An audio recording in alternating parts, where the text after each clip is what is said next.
Israel की दक्षिणपंथी यामीना party के 49 साल के नेता नफ्ताली बेनेट के प्रधानमंत्री पद की शपथ लेने के साथ ही देश में एक युग का अंत हो गया। करीब 12 साल तक इजराइल पर राज करने वाले बेंजामिन नेतन्याहू काफी मशक्कत के बाद भी अपनी सत्ता को नहीं बचा पाए। नफ्ताली बेनेट ने इजराइल के प्रधानमंत्री का पदभार संभाल लिया है। इजराइल की 120 सदस्यीय संसद नेसेट में 60 सदस्यों ने पक्ष में और 59 सदस्यों ने विरोध में मतदान किया। इस दौरान एक सदस्य अनुपस्थित रहा। इस तरह बहुत कम बहुमत से नफ्ताली बेनेट इजराइल के प्रधानमंत्री बने हैं। माना जा रहा है कि इससे बेनेट सरकार की स्थिरता पर आगे खतरा भी बना रहेगा। नई सरकार में 27 मंत्री हैं, जिनमें से 9 महिलाएं हैं। नई सरकार के लिए अलग अलग विचारधारा के दलों ने गठबंधन किया है। इनमें दक्षिणपंथी, वामपंथी, मध्यमार्गी के साथ अरब समुदाय का प्रतिनिधित्व करने वाली एक पार्टी भी है। ये शेतित पार्टी के मिकी लेवी को संसद का स्पीकर चुना गया। उनके पक्ष में 67 सदस्यों ने मतदान किया।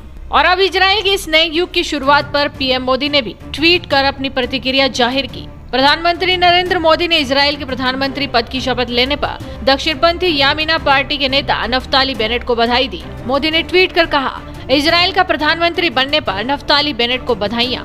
हम अगले साल अपने कूटनीतिक संबंधों के उन्नयन के 30 साल पूरे कर रहे हैं और इस अवसर पर मैं आपसे मुलाकात करने तथा दोनों देशों के बीच रणनीतिक साझेदारी को और अधिक मजबूत करने के लिए उत्सुक हूँ। इसके अलावा पीएम मोदी ने नेतन्याहू को भी एक बड़ा संदेश दिया। प्रधानमंत्री मोदी ने सफल कार्यकाल की समाप्ति पर पूर्व प्रधानमंत्री नेतन्याहू की सराहना की और भारत इजराइल रणनीतिक साझेदारी पर निजी तौर पर ध्यान देने के लिए उनके नेतृत्व के प्रति आभार भी जताया। जब बेनेट ने प्रधानमंत्री पद की शपथ ली तो उसके बाद नेतन्याहू ने उन्हें हाथ मिलाकर बधाई दी। संसद में अपने भाषण के दौरान बेनेट ने कहा कि मैं बेंजामिन और सारा नेतन्याहू का शुक्रिया अदा करता हूं। इसमें कोई दो राय नहीं कि उन्होंने देश के लिए कई कुर्बानियां दी हैं। हालांकि बेनेट के भाषण के दौरान विपक्ष नारेबाजी करता रहा। जब बेनेट भाषण देने खड़े हुए तो विपक्ष ने झूठा और अपराधी जैसे शब्दों का प्रयोग किया। हंगामा इतना ज्यादा था कि गठबंधन सरकार में शामिल और अगले प्रधानमंत्री यार लैपिड भाषण ही भूल गए।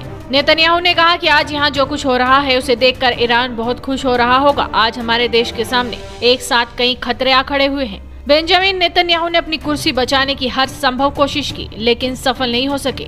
फिलहाल देखना होगा कि इजराइल के नए पीएम नफ्ताली बेनेट इजराइल की सत्ता को किस ओर ले जाते हैं और क्या बड़े फैसले लेते हैं। तो आप भी इस वीडियो को शेयर कीजिए और आपके अपने चैनल हेडलाइंस इंडिया को सब्सक्राइब कीजिए।